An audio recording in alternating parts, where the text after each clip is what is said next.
अरे बच्चों, good morning. आज मैंने आपको पिछले जो वीडियोस थे उसमें एक बार एक समरी मैं आपको बता देता हूँ। शुरू से लेकर अब तक मैं आपको 15 वीडियोस भेज चुका हूँ, जिसमें हमने स्टार्ट किया था आवेश से, और आवेश के बाद हमने आवेश का कूलाम नियम पढ़ा। फिर उसके बाद हमने पढ़ा आवेश का डिस्ट्रीब्यूशन पढ़ा, फिर विद्युत क्षेत्र पढ़ा, फिर तत्पश्चात हमने विद्युत क्षेत्र एक आवेश के कारण पढ़ा, बिंदु आवेश के कारण, और फिर अंत में हमने द्विध्रुव के कारण विद्युत क्षेत्र, और फिर विद्युत क्षेत्र में अगर किसी द्विध्रुव को रखते हैं तो उस पर क्या होता है। आज हम जो है जो पढ़ने जा रहे हैं वो टॉपिक है गॉस की प्रमेय। एक वैज्ञानिक हुए गॉस, काफ़ी फेमस साइंटिस्ट हैं और एक मैथमेटिशियन के रूप में भी आप जाने जाते हैं। तो गॉस का जो है उन्होंने एक प्रमेय दिया, जिससे अगर मान लीजिए एग्जाम्पल के लिए कोई बिंदु आवेश है तो इसके नज़दीक हम विद्युत क्षेत्र निकाल लेते हैं। Q अगर है, R दूरी पर यह बिंदु है, तो यहाँ पर जो विद्युत क्षेत्र होता है, अगर ये आवेश धन है तो विद्युत क्षेत्र इधर को होता है KQ/R² होता है। लेकिन अगर यहाँ पर कोई शीट हो, आवेशित शीट, और इस पर आवेश फैला है कुछ, और तब इसके कारण यहाँ पर विद्युत क्षेत्र निकाल रहा हूँ, तो इस प्रकार के केसेस जो हैं वो कूलाम के नियम से अपितु हो सकते हैं, लेकिन थोड़ा सा कठिन हो जाएंगे। तो एक तरीके से गॉस की प्रमेय के द्वारा ऐसे कठिन सिचुएशन में जब एक आवेशित शीट है और उसके कारण उसके नज़दीक हमें विद्युत क्षेत्र निकालना हो, तो इस प्रकार के जो क्वेश्चन है वो गॉस की प्रमेय की सहायता से हम आसानी से कर सकते हैं। तो आज हम जो है गॉस की प्रमेय के बारे में ही बात करेंगे। इससे पहले कि हम गॉस की प्रमेय को समझें, हमें एक इम्पोर्टेंट नई भौतिक राशि के बारे में समझना पड़ेगा, विद्युत फ्लक्स। विद्युत फ्लक्स, विद्युत फ्लक्स क्या होता है, और इसको हम फाई ई इलेक्ट्रिक, क्योंकि आगे आप देखेंगे कि चुंबकीय फ्लक्स भी होता है। तो विद्युत फ्लक्स क्या होता है इसके बारे में आज हमें समझना है। देखिए, जब कोई आवेश Q है, कोई बिंदु आवेश Q है, तो आपको मैंने बताया था इसके कारण विद्युत बल रेखाएं जो है हम इस प्रकार से बाहर को दिखाते हैं। ये चारों ओर को त्रिविमीय है, चारों ओर को ये फ्लक्स निकलती है, विद्युत बल रेखाएं निकलती हैं। तो आप इसको ऐसे समझ सकते हो जैसे कि कोई आवेश का फ्लक्स निकल रहा है। वैसे तो ये अदृश्य है, काल्पनिक है, लेकिन इसको आप ऐसे एज्यूम कर सकते हैं कि जैसे किसी भी आवेश से एक प्रकार का विद्युत फ्लक्स निकल रहा है। अगर मैं कोई यहाँ पर कोई पृष्ठ रख देता हूँ, तो इस पृष्ठ, ये जो फ्लक्स है, इस पृष्ठ को छिद्रित करते हुए इससे गुजरेगा, तो हम कहेंगे कि इस फ्लक्स इस पृष्ठ से बद्ध है। फ्लक्स, बद्ध फ्लक्स, ध्यान दीजिएगा, बद्ध, लिंक्ड, इसको इंग्लिश में लिंक्ड कहते हैं, बद्ध फ्लक्स, लिंक्ड इलेक्ट्रिक फ्लक्स। तो जब भी कोई सतह, कोई पृष्ठ, कोई क्षेत्रफल, कोई शीट इस प्रकार से मैं किसी विद्युत क्षेत्र में रख दूं, तो निश्चित रूप से उस पर उससे कुछ विद्युत बल रेखाएं गुजरेंगी। तो वो बल रेखाएं जितनी गुजर रही हैं, फ्लक्स भी उसी के अनुसार होता है। अगर बल रेखाएं ज़्यादा गुजर रही हैं तो फ्लक्स ज़्यादा बद्ध माना जाएगा, और अगर विद्युत बल रेखाएं कम गुजर रही हैं तो फ्लक्स कम होगा। जैसे इस प्रश्न को मैं जितना पास लेके आऊँगा, आप देख रहे हैं कि इस क्षेत्र में विद्युत बल रेखाएं बहुत नज़दीक हैं और इधर काफ़ी दूर हैं। तो अगर किसी पृष्ठ को मैं यहाँ पे रखूँ और उसी पृष्ठ को मैं यहाँ पे रखूँ, तो आप पाएंगे कि बल रेखाएं की संख्या कम हो गई। इधर देखिए, यहाँ पर ये दो बल रेखाएं से जा रही हैं, और यहाँ पर केवल एक ही जा पाएगी, क्योंकि ये आपस में दूर हो जाएगी काफ़ी। तो इस प्रकार से अगर मैं किसी प्रश्न को आवेश के नज़दीक रखूं, दूर रखूं, तो इससे फ्लक्स में परिवर्तन आ रहा है।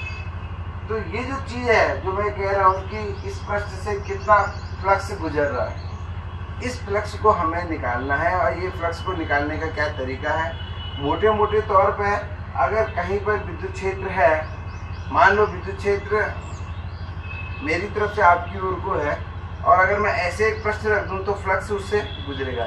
लेकिन अगर मैं पृष्ठ को ऐसे रख दूं तो फ्लक्स इससे गुजरेगा बाहर को। लेकिन अगर मैं पृष्ठ को ऐसे रख दूं तो अब यहाँ से विद्युत बल रेखाएं इस पृष्ठ को क्रॉस नहीं करेंगी। तो हम कह सकते हैं इस समय इस पृष्ठ से फ्लक्स नहीं गुजर रहा है। और जैसे जैसे मैं इसको ऐसे घुमाता जाऊंगा, अब इससे कुछ फ्लक्स पास होने लगेगा, और इस ऐसे रख देने पर बिल्कुल जब विद्युत क्षेत्र आपकी ओर है तो मैक्सिमम फ्लक्स इससे गुजरेगा। तो बात यह है कि फ्लक्स निकालने का क्या कोई सूत्र है, तो इसी पर हम आज बात करने वाले हैं कि फ्लक्स क्या होता है। जब कभी भी कोई पृष्ठ किसी विद्युत क्षेत्र में रखा हो तो ये परिभाषा के रूप में भी आप देख सकते हैं, जब कोई पृष्ठ विद्युत क्षेत्र में रखा होता है तो उससे जो है जो गुजरती है जो लाइनें, हम कहते हैं कि इस पृष्ठ से विद्युत फ्लक्स बद्ध है, या इस पृष्ठ से विद्युत फ्लक्स गुजर रहा है। इस प्रकार की शब्दावलियों का इसमें प्रयोग किया जाता है। और विद्युत फ्लक्स की जो डेफिनेशन है, अब देखिए इसका सूत्र, विद्युत फ्लक्स का सूत्र कैसे निकालेंगे। तो एक नई भौतिक राशि है विद्युत फ्लक्स, न्यू फिजिकल क्वांटिटी, नई भौतिक राशि, नई फिजिकल क्वांटिटी। और इसका सूत्र क्या है, इसका सूत्र एक कंट्रोल्ड सिचुएशन में अगर मान लें एक समान विद्युत क्षेत्र है और इसमें कोई प्लेन पृष्ठ, समतल पृष्ठ, समतल आप समझ गए होंगे जिसका तल एक समान है, टेढ़ा मेढ़ा नहीं है। जैसे एग्जाम्पल के लिए बॉल का जो पृष्ठ होता है गेंद का, वो वक्र होता है, और वहीं पे जो आपका टेबल टॉप है मेज का ऊपर का, वो एकदम समतल होता है। तो अगर कोई ऐसे ही समतल पृष्ठ इस प्रकार से हम एक समान विद्युत क्षेत्र ई में रख दें, अब देखिए समतल पृष्ठ कैसे रखा है, समतल पृष्ठ तो है लेकिन ये रखा कैसे है, कैसे इसका ओरिएंटेशन, इसका घुमाव, इसका झुकाव कैसा है, इसको हम एक वेक्टर की सहायता से बताते हैं जिसे हम एरिया वेक्टर कहते हैं। अगर कोई, जैसे ये ब्लैक बोर्ड है, एक समतल पृष्ठ है, तो इसका एरिया वेक्टर इस ब्लैक बोर्ड के लंबवत हम या तो ऐसे लेते हैं या अंदर को उस तरफ ले सकते हैं। तो कोई भी समतल पृष्ठ है, फर्श है, तो फर्श एक समतल पृष्ठ है, इसका एरिया वेक्टर या तो ऊपर को ले सकता हूँ मैं या नीचे को ले सकता हूँ। यानी कि किसी भी समतल पृष्ठ के एरिया को दिखाने के लिए हम एक वेक्टर लेते हैं जो जिसकी लंबाई उसका एरिया कितना है ये बताएगा, और दिशा उसके सदैव लंबवत रहेगी। तो यहाँ पर ये समतल पृष्ठ है तो इसका एरिया वेक्टर इस प्रकार से मैंने यहाँ पर दिखा दिया है। ये ध्यान रखना है, यहाँ पे एरिया वेक्टर बहुत इंपॉर्टेंट पॉइंट है।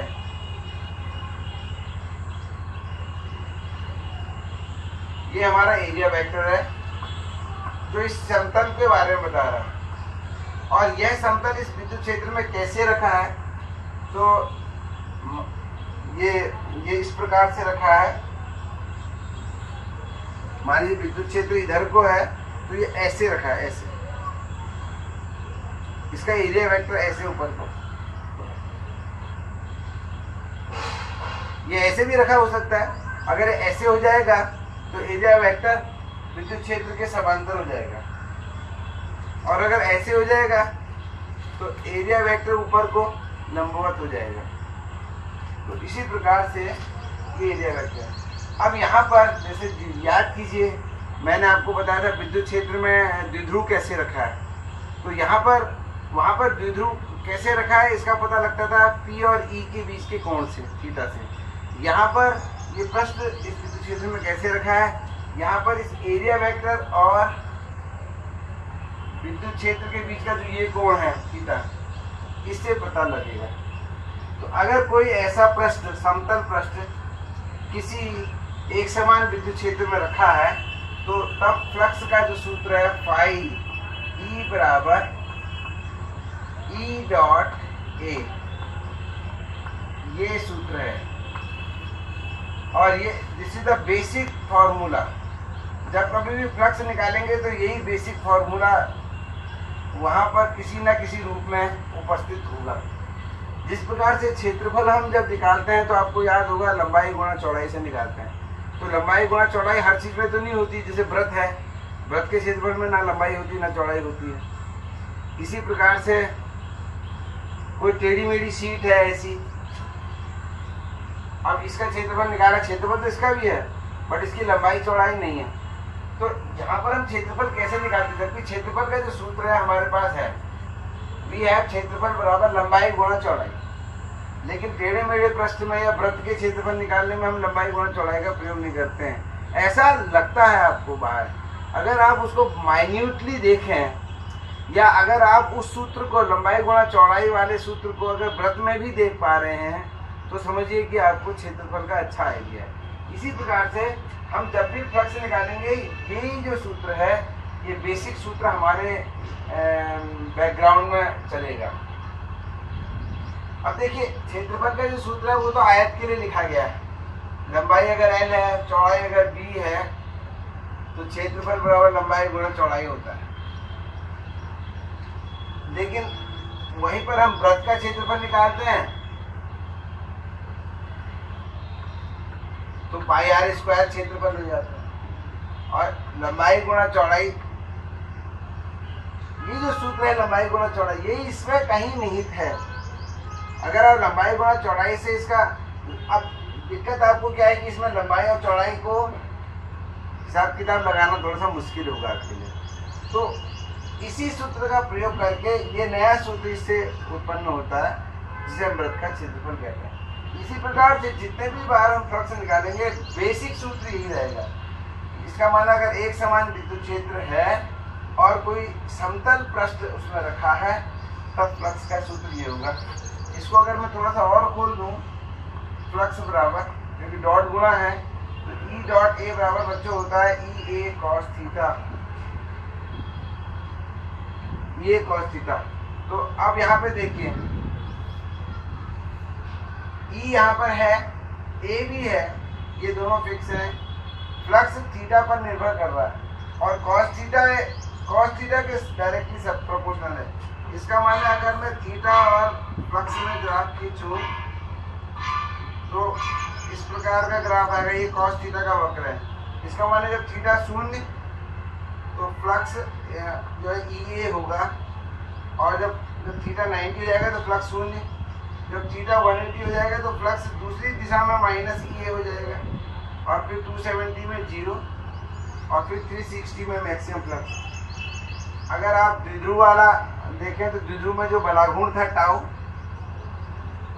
वो पीई साइन थीटा था, तो वहाँ साइन वक्र आ रहा था, यहाँ पर कोसाइन वक्र आ रहा है। जो इस गणित को समझते हैं उनकी तो काफ़ी आसानी से समझ में आएगा, लेकिन आप इसको याद भी कर सकते हैं। और अगर आपको इसमें और डीपली जाना है तो साइन वक्र और कोसाइन वक्रों को आपको सीखना पड़ेगा, जिसमें कि आपको अभी उसके लिए थोड़ा सा और कोशिश करनी पड़ेगी। तो फिलहाल तो ये है कि अगर कोई भी पृष्ठ विद्युत क्षेत्र में रखा है तो उसका जो फ्लक्स है वो ई ए कॉस थीटा इस सूत्र से निकलेगा। अब इसको आप भली भांति अपने दिमाग में बैठा लीजिए। अब बात यह आती है तो इसका यूनिट क्या होगा फ्लक्स का, क्योंकि विद्युत क्षेत्र जो है वो न्यूटन प्रति कूलाम में होता है और एरिया मीटर स्क्वायर में होता है। तो फ्लक्स का जो यूनिट है न्यूटन प्रति कूलाम, न्यूटन मीटर स्क्वायर प्रति कूलाम इस प्रकार से हो जाएगा। हालांकि इसका एक यूनिट और भी आता है वोल्ट मीटर, ये हम बाद में आगे समझेंगे कैसे आता है। तो ये था हमारा फ्लक्स का। अभी देखिए इसी को और समझ लीजिए।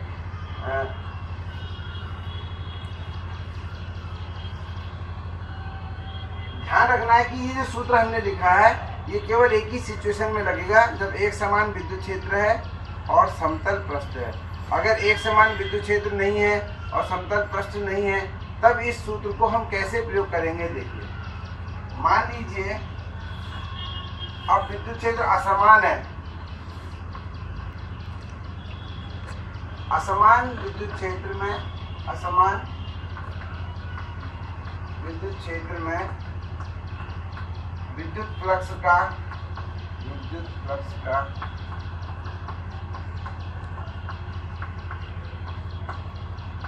आकलन, कैलकुलेशन।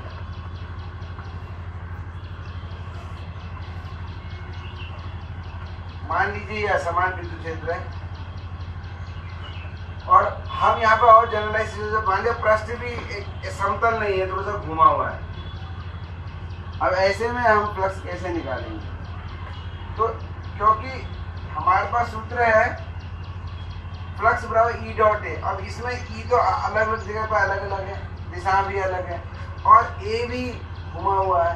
तो हम क्या करते हैं, इस पूरे पृष्ठ को छोटे अवयव क्षेत्रफलों में डिवाइड कर लेते हैं और इतना छोटा कर लेते हैं कि हर छोटा टुकड़ा एक क्या हो जाए, समतल हो जाए। ये जो है, अब ये जो छोटा टुकड़ा है इसका ये एकदम समतल पृष्ठ बन चुका है और इसका क्षेत्रफल मान लिया इधर को है dA। अच्छा, यहाँ पे जो विद्युत क्षेत्र है, विद्युत क्षेत्र हमेशा स्पर्शरेखीय दिशा में होता है, तो विद्युत क्षेत्र में ये ले लेता हूँ E। अब आप देखिए, क्योंकि ये पृष्ठ बहुत छोटा है और ये विद्युत क्षेत्र, भले ही विद्युत क्षेत्र असमान है, लेकिन क्योंकि ये पृष्ठ बहुत छोटा है इसलिए इस पूरे क्षेत्रफल में मैं विद्युत क्षेत्र को एक समान ले सकता हूँ। और जब विद्युत क्षेत्र एक समान ले लिया और पृष्ठ ये लगभग, क्योंकि मैंने इतना छोटा टुकड़ा ले लिया समतल हो चुका है, तो अब वो समतल पृष्ठ वाली परिभाषा इसमें लग सकती है। तो इस समय अगर ये थीटा एंगल है तो इस समय जो है इस छोटे से क्षेत्रफल से निकलने वाला फ्लक्स जो है वो E डॉट dA हो जाएगा और d फाई E बराबर, इसको खोलें तो E dA cos थीटा, ये इतने से है। और फिर पूरे पृष्ठ से जो मैं फ्लक्स निकालूंगा तो मैं ऐसे छोटे छोटे सब जगह ऐसे ही फ्लक्स निकाल के इन सबको इंटीग्रेट कर दूंगा, तो जो टोटल फाई E आएगा वो इंटीग्रेशन हो जाएगा इसी d फाई E का। कहाँ तक, कहाँ से कहाँ तक? तो इसमें क्षेत्रफल की लिमिट लगेगी यहाँ से यहाँ तक। तो आप इसको फिलहाल ऐसे लिख दीजिए, मान लीजिए अगर ये पूरा एरिया A है तो हमने कहा पूरे एरिया A के लिए, तो इसको अगर मैं और बढ़िया ढंग से लिख दूँ तो E dA cos थीटा, ये इंटीग्रेशन आपको निकालना पड़ेगा। ये ध्यान रखिएगा, ये वाला सूत्र वहां पर लगेगा जहां पर असमान पृष्ठ है, असमतलीय पृष्ठ है, असमान विद्युत क्षेत्र है, वहां ये लगाएंगे। और अगर एक समान पृष्ठ है, एक समान विद्युत क्षेत्र और समतलीय पृष्ठ है, तब फाई E का सूत्र हो जाएगा E डॉट A। ये आपको मैं इससे पहले जो टॉपिक मैंने दिया था उसमें कवर करा है। अब क्या इस वाले सूत्र को मैं एक समान विद्युत क्षेत्र और समतलीय पृष्ठ के लिए अप्लाई कर सकता हूँ? तो यस। देखिए, अगर समतल पृष्ठ होगा तो सभी जगह और विद्युत क्षेत्र एक समान होगा तो सभी जगह थीटा एक ही होगा, कॉस थीटा एक ही होगा और E भी सब जगह एक ही होगा। तो खाली इंटीग्रेशन में ये क्या बन जाएगा, dA। देखिए, अगर मैं इस सूत्र को ये वाले के लिए अप्लाई करता हूँ, एक समान समतल पृष्ठ के लिए, तो समतल पृष्ठ में सभी जगह एंगल जो है वो एक ही रहेगा, थीटा E। तो फाई E जो कांस्टेंट ऑफ इंटीग्रेशन के बाहर आएंगे, E बाहर आ जाएगा, cos थीटा बाहर आ जाएगा और इंटीग्रेशन केवल dA का रह जाएगा, एरिया का। तो dA सब जोड़ के A ही बन जाएगा। तो EA cos थीटा हो जाएगा और EA cos थीटा को मैं फाइनली E डॉट A लिख सकता हूँ। तो ये वही आपका सूत्र आ गया शुरू वाला। इसका माने ये जो सूत्र है ये फ्लक्स निकालने का एक जनरल सूत्र है, व्यापक सूत्र है। इस सूत्र का प्रयोग करके आप असमान विद्युत क्षेत्र में भी फ्लक्स निकाल सकते हैं और एक समान विद्युत क्षेत्र में भी निकाल सकते हैं। जबकि ये वाला जो सूत्र है केवल एक समान विद्युत क्षेत्र के लिए ही और समतल पृष्ठ के लिए ही लगेगा। तो और ये बेसिक फार्मूला भी है।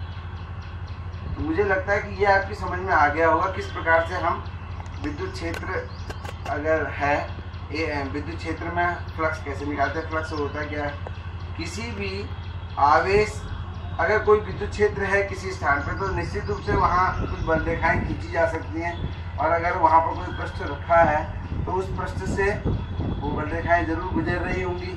और अगर किसी पृष्ठ से बल रेखाएं गुजर रही हैं, जैसा पृष्ठ रखा है, तो हम इसको कहते हैं कि उस पृष्ठ से फ्लक्स गुजर रहा है। अगर बल रेखाएं नहीं गुजर रही हैं तो फ्लक्स नहीं गुजरेगा। जैसे एग्जाम्पल के लिए मान लिया विद्युत क्षेत्र ऊपर को है, तो उसका माने विद्युत बल रेखाएं ऊपर को हैं, और ऐसे में अगर पृष्ठ ऐसे रखा है तो उससे फ्लक्स नहीं गुजरेगा, और ऐसे रखा है तब भी नहीं गुजरेगा। परंतु ऐसे रखा है तो अब विद्युत बल रेखाएं इसको पेनिट्रेट करने लगेंगी, और अब हम कहेंगे हाँ इससे फ्लक्स गुजर रहा है, या हम कहेंगे इससे फ्लक्स जुड़ा है। तो ये तो मैंने एक विद्युत फ्लक्स के बारे में आपको एक आइडिया दिया, बृहत आइडिया। दूसरी बात यह है कि अगर फ्लक्स गुजर रहा है तो उसको निकालेंगे कैसे। तो उसको निकालने का मैंने पहले बताया कि एक समान विद्युत क्षेत्र में फ्लक्स, आप हेडिंग में भी लिख सकते हैं एक समान विद्युत क्षेत्र में फ्लक्स, फिर दूसरी हेडिंग में असमान विद्युत क्षेत्र में। एक समान विद्युत क्षेत्र में फ्लक्स का सूत्र यह है। लेकिन अगर असमान है तब कैसे निकालेंगे, तब हम उस एरिया को छोटे छोटे एलिमेंट्री एरियाज में डिवाइड कर लेंगे। इतना छोटा हम कर लेंगे कि हर टुकड़ा एक समतलीय पृष्ठ हो जाए, हर टुकड़ा एक समतलीय पृष्ठ हो जाए। और तब जब वो छोटा टुकड़ा हो जाएगा तो उस टुकड़े में विद्युत क्षेत्र भी एक समान हो जाएगा, और उस अवस्था में ये वाला जो सूत्र है मैं इस छोटे से टुकड़े के लिए अप्लाई कर सकता हूँ। तो देखिए ई डॉट ए, तो मैंने यहाँ लिख दिया ई डॉट डी है। फिर ये तो इतने से निकलने वाला फ्लक्स है, इसको मैंने ओपन कर दिया। अब ऐसे पूरे पृष्ठ से निकालना है जिसका एरिया ए है, तो मैं इसको इंटीग्रेट कर दूंगा इस पूरे एरिया के लिए। ये लिख दिया है। ये जो इंटीग्रेशन है ये एरिया का इंटीग्रेशन है। याद रखिए अभी तक आपने जो इंटीग्रेशन सीखे हैं वो रेखा के इंटीग्रेशन सीखे हैं। रेखा में x बराबर इतने से x बराबर इतने तक लाइन के अक्रॉस होता है, but this is not that. ये एरिया का इंटीग्रेशन है, इसमें लंबाई भी है चौड़ाई भी है, तो थोड़ा सा कठिन है।